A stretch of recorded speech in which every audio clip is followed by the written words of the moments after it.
क्या होता है आपका? आपके पास नोट है, अभी डिमोनेटाइजेशन हो जाएगा, रखे रहो, क्या कर लोगे? आपकी चीज कैसे है बता दो ना। उस पे लिखा होता है मैं धारक को 1000 रुपए अदा करने का वचन देता हूँ। वो तोड़ दे वचन तो वचन ही तो दिया है, नहीं तो वो क्या है? कागज का टुकड़ा है बस। सारी कीमत उस वचन की है जो किसी ने दिया है, और वचन तो इंसान का ही है। इंसान जिसने सब कुछ तोड़ रखा है, इंसान की तो जाति बेईमानी की है। किसी और के वचन के आधार पे अपने आप को अमीर बोल रहे हो। अमीर कैसे हो गए आप? बोले नहीं हम नोट में रखते ही नहीं, हमारा बैंक में है सारा माल। वो जो बैंक है उसको कौन चला रहा है? परमपिता परमात्मा। इतने बैंक डूब गए, ये वाला भी डूब जाएगा, क्या कर लोगे? और बैंक नहीं डूबेगा, इतना ही करना उन्हें, तुम्हें तुम्हारे अकाउंट से लॉग आउट करा दें, बस खत्म। अब निकाल लो जितना पैसा निकाल सकते हो। उन्हें इतना ही कहना है तुम्हारा अकाउंट फ्रीज कर दिया गया, अब निकाल लो। हम अदालत जाएंगे, वहां कौन बैठा है? परमात्मा। वहां भी तो कुर्सी पे कौन बैठा है? इंसान ही बैठा है। और इंसानों के तो तुम जानते हो तौर तरीके, नक्शे। निकलवा लो पैसे जैसे निकलवा सकते हो। कितने लोग थे जो पलक झपकते गरीब हो गए, कुछ नहीं, 1 रुपया नहीं बचा उनके पास, क्योंकि जो चीज है वो किसी और की है। पैसा सामाजिक होता है, समाज ने दिया है, और जब तक समाज चाहेगा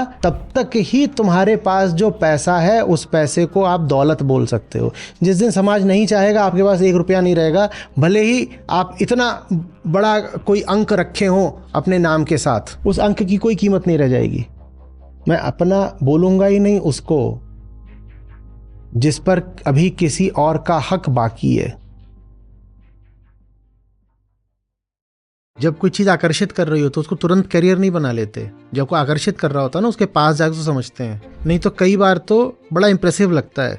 आप जब 10वीं 12वीं में होते हो तो आपने देखा कोई हैंडसम सा इंटर्न है, वो सफेद कोट पहन के आया हुआ है, इंप्रेसिव भी लग रहा है, नॉलेजेबल भी लग रहा है, आपसे उम्र में भी बड़ा है, और हैंडसम सेक्सी भी लग रहा है, तो एकदम लगता है हाय हाय मुझे भी मेडिको बनना है। अब ठीक है, लगने में कोई दिक्कत नहीं, लग गया तो लग गया। उसकी जिंदगी में झांक कर देखो भी, उससे थोड़ा बात भी करो। तुम्हारी जिंदगी क्या है? तुम क्या करते हो? सुबह से शाम तक क्या है? तुम्हारा मोटिवेशन क्या है? तुम क्या चाह रहे हो? लालच क्या है? तुम्हारा कामना क्या है? उद्देश्य क्या है? ये सब बातें उससे पूछो। कोई चीज आकर्षित करे, आकर्षण में बुराई नहीं है, पर जो चीज आकर्षित करे उसके बारे में अज्ञानी रह जाओ, इसमें तो बुराई है। जो चीज आकर्षित करे उसके फिर करीब जाके उसको समझो ना। आकर्षण अगर टिका रहने लायक होगा तो टिका रहेगा, नहीं तो जब तुम जाकर के जांच पड़ताल करोगे तो आकर्षण गिर जाएगा। करियर ऐसे बनता है, जिंदगी को जान के समझ के अपने आप स्पष्ट होता जाता है, ये नहीं ये। और जब इस तरीके से करियर का निर्धारण होता है ना, तो जो रास्ते आपने सोचे भी नहीं थे, आप उन रास्तों पर चलना शुरू कर देते हो। यहाँ बैठे बैठे सोचोगे what kind of career should I have, बैठे बैठे सोच रहे हो, उससे नहीं होगा। ये एक ऑर्गेनिक प्रक्रिया होती है। आप जिंदगी के साथ एक एंगेजमेंट करते हो, जब वो करते हो तो जिंदगी फिर अपने आप कुछ ऐसे रास्ते खोलती है, एकदम अनूठे रास्ते। हो सकता है उन पर पहले कभी कोई चला भी ना हो, पर आपको पता चलता है वही रास्ते आपके हैं, वही रास्ते प्यार के हैं। स्टारबक्स चले जाइए, कहीं भी चले जाइए, वहाँ पर जो बैठने की व्यवस्था होती है एक पैटर्न में होती है।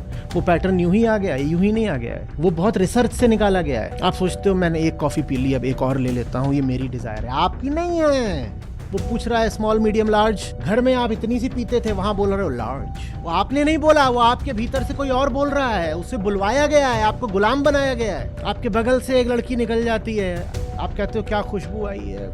आपको पता भी नहीं है जो खुशबुएं हैं ये हार्मोनल स्टिमुलेंट्स हैं। ये आपके ब्रेन के भीतर कुछ विशेष न्यूरल नेटवर्क्स को फायर करती हैं और आप में भोग की इच्छा जबरदस्त तरीके से बढ़ जाती है। हमारे सपने हमारे अपने नहीं है भाई, वो सपने भी हम में किसी और ने डाले हैं। आप एक माहौल में रह लो, आपकी एक तरह की कामना होती है, आप दूसरे माहौल में चले जाओ, आपका माहौल बदल जाए, आपकी कामना बदल जाती है, आपका लक्ष्य बदल जाता है। पर हमने डिजायर, टारगेट, ड्रीम, इनको बड़े सम्मान का ओहदा दे दिया है। पागलपन।